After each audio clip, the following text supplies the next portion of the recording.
crack the crystal too? You're joking.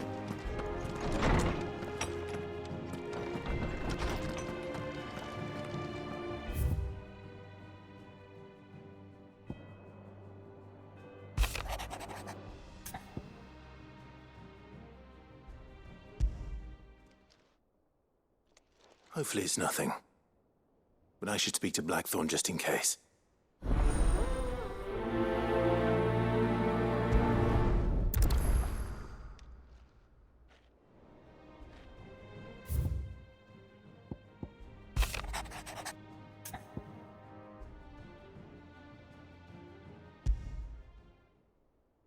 What could be wrong with Torgor? He seemed well enough when I last saw him.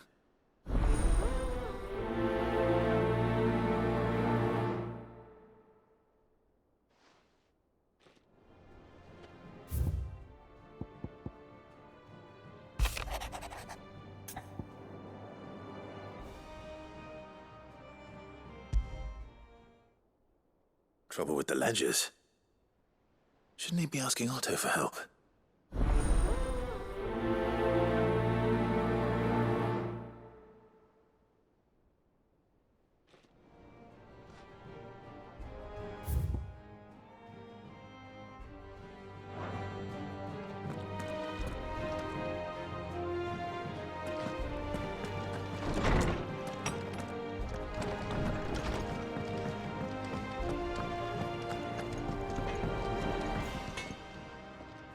Blackthorn, do you have a moment? Not really, no. This won't take long. I just wanted to ask how you're getting on.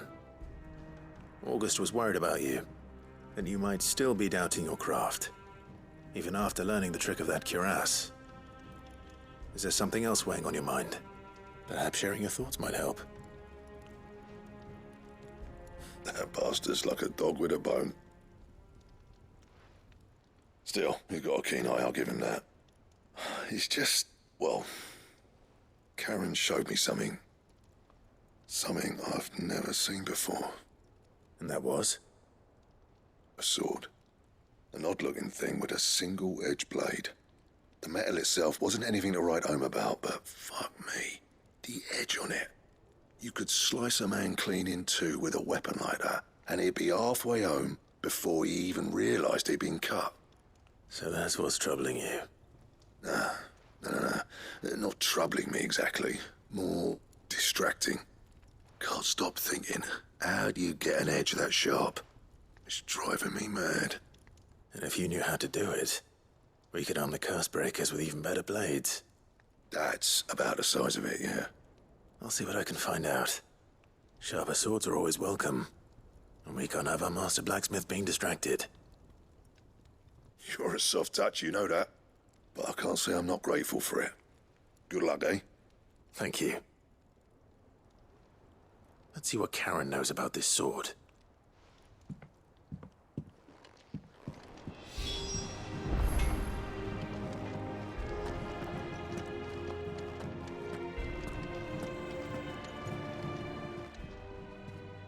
I got your note. You think something's wrong with Torgor? So you can read.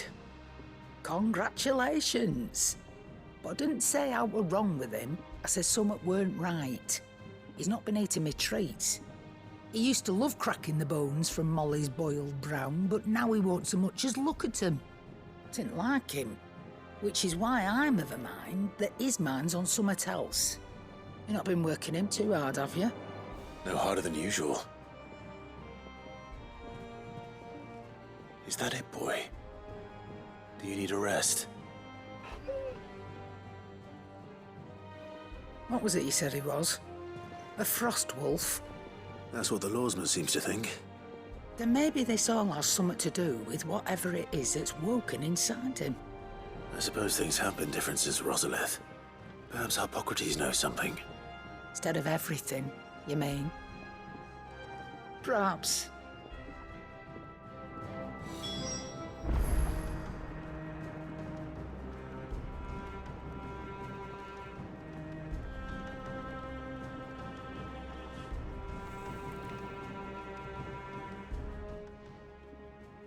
You're looking well, Karen.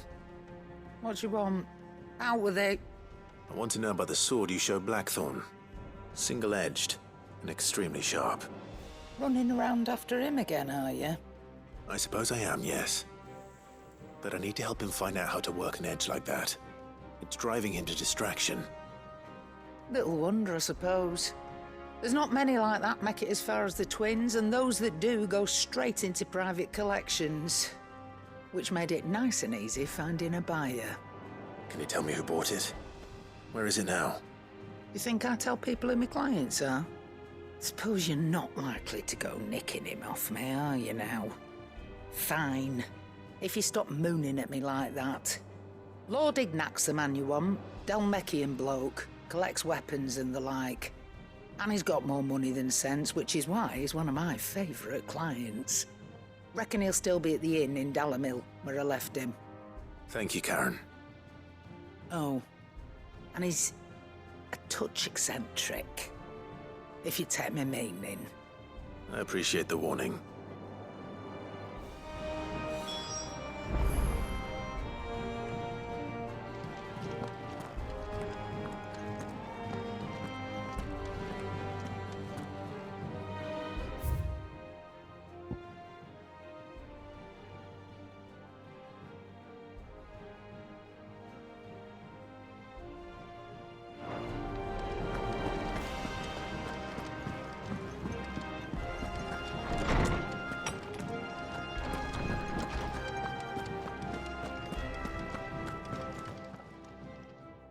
Lawsman, I need to ask you about Torgal. Something's not right with him. He isn't ill, is he? I don't think so. But according to Lady Karen, he seems to have lost his appetite, which is certainly a new development. She says he's hardly been touching his bones of late, and she believes it may have something to do with what happened at Rosalith Castle. I rather think she might be right, though not about his appetite. All canids are instinctively inclined to crack open bones for the rich marrow that resides within, and I see no reason why a frostwolf should be any different. Accordingly, I suspect it is not a lack of appetite that afflicts Torgal, but a surfeit of it. If we assume that his newfound magics require additional nourishment to sustain, it may well be that the bones Lady Karen is accustomed to providing are no longer sufficient. Frostwolves, after all, habitually prey upon far larger animals, whose bones may yield altogether different nutrients. As to where one might find a suitable substitute, some antelopes that graze the meadows of eastern Rosaria have been known to grow to a size more than double that of their lesser cousins. I don't recall ever seeing any that large. And little wonder. The oldest and largest such creatures rarely leave the safety of the highlands for fear of predators. The last elder antelope sighting I recall hearing about took place near Cressida, and that was long before the village was abandoned. Even so, it seems like a good place to start. Good hunting, Clive.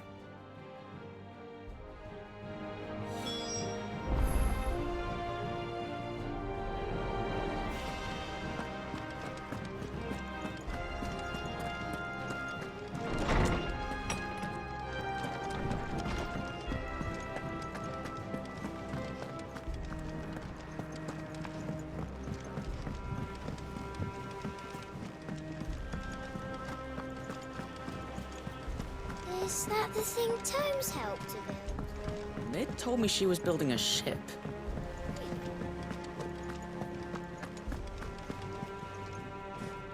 Clive, did you get my letter? That's why I'm here. Shh. I don't want you listening. Is this better? A little. Listen, I've some bad news. It turns out the hideaway may be slightly behind in its payment to certain lenders, and it may be my fault. But I swear to the goddess, I thought I had the numbers square. Sadly, that square turned out to be more of a circle. Zero, you might say. I can straighten it out, I swear, but it's going to take some time. and I'm gonna need help keeping it from Otto. Bit late for that, I'd say. There you are! What a surprise! So let me get this straight. You forget to pay our lenders what they're due, and instead of coming straight to me, you get Clive to come to you. And I hope he'll dig you out of the hole you've dug for yourself. Clive, the man in charge of the place you've been cheerfully trying to bankrupt. And you thought this was a cunning plan. Why? Well, who needs paying? Oh, just Martha. And the dame. And, well, Lady Karen. But only 500 talents. We owe 3 of our most trusted friends 5 million gil. Each. 5 million each. They lent us the bulk of the money we used to rebuild the hideaway, you see, and, well, I must have made some sort of oversight. Those ledgers were my responsibility, and it was my decision to entrust them to you. This is my fault. Do we have that much to hand? I can always ask my uncle. No, we don't. And no, you won't. We've lightened Lord Rosfield's purse enough. After the king's ransom we had off him, he deserves better than to see our begging bowl. Besides, we'll need to learn to stand on our own if we're gonna make this work. All right. But that doesn't mean you have to shoulder the burden yourself. Is there anything I can do to help? There might be. How'd you fancy taking these to Martha and the dame? Rocks. Rocks, he says. Worth 1,000 talents apiece, these are. A little something Sid and I set aside for when times got lean. And I reckon 15 million in overdue debt probably qualifies. I just hope our associates' eyes are a bit more discerning than yours. I'm sure there will be. Should be me making the rounds, really.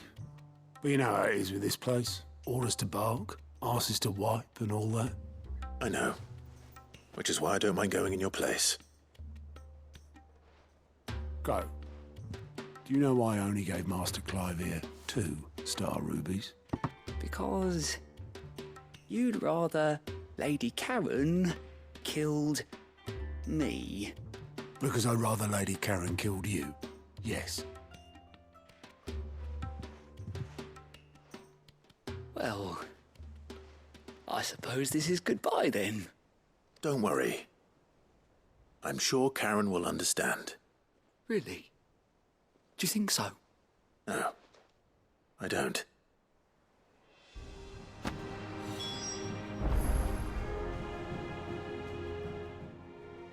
Clive! I'm sorry to drag you into this, Master Clive. It's just I couldn't think who else to ask, and you're always so willing to help everyone. Here you go.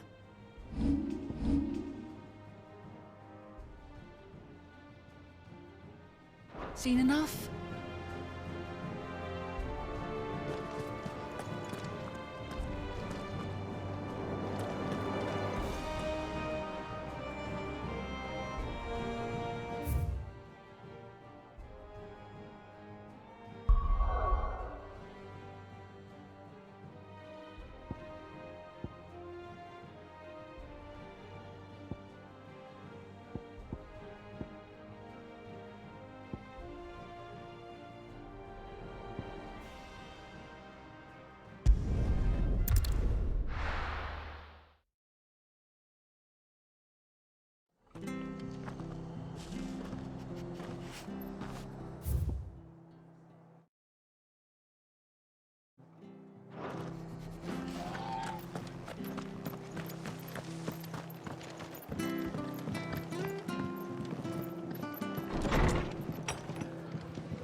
Clive, we weren't expecting you.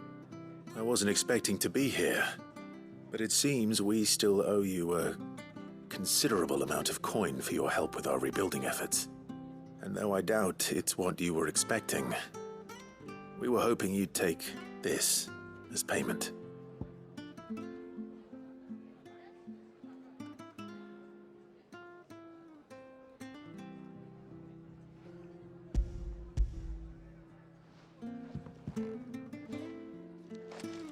A star ruby? I can't accept this. It's worth at least twice what you owe me. More if you can find yourself the right buyer. Think of the difference as interest. Interest? If word got out I charged that much, no one would ever borrow from me again. Anyway, why are you the one here asking me about this? I'd have expected Otto. Bit much sending the Lord Marquis out to settle your debts, isn't it? The old goat working himself to death again. Something like that. Most days I think he's the only reason the hideaway's still standing. Same as always, eh? Back when the place was nothing but a twinkle in the eye of a recently retired Lord Commander, word is he was the first one Sid reached out to. Probably knew that without his strong arm and level head, the idea would never get off the ground. Sid may have been the face of the hideaway, but Otto's always been the backbone. And when Sid passed away, we were all worried that would be the end of it. That Otto would just give up. His death was hard on everyone. But it must have hit Otto hardest of all. But he didn't give up, did he? Quite the opposite, in fact. If I recall, he was the one who nominated you as Sid's replacement, and rallied the rest around you. I reckon what he saw in Sid, he saw in you too. And don't we all? Doesn't hurt that you're half as stubborn and twice as handsome, neither. That, and you keep good company. I suppose I do.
Run like the wind.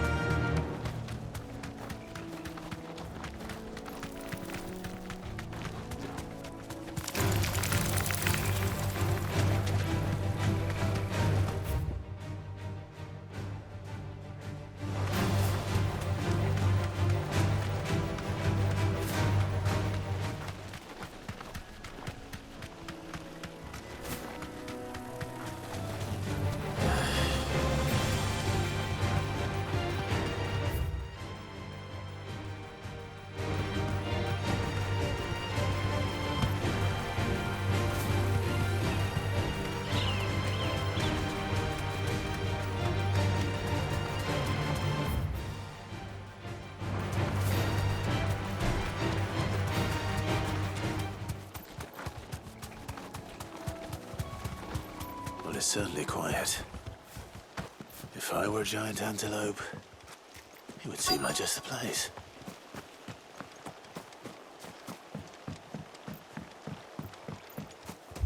I doubt we'll find one bigger than that. You hungry, Torgal?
it be enough, I wonder?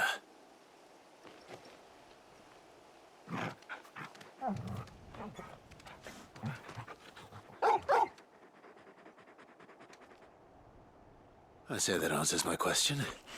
Which means we owe the lawsman our thanks. You're just a big puppy, aren't you? A very big puppy.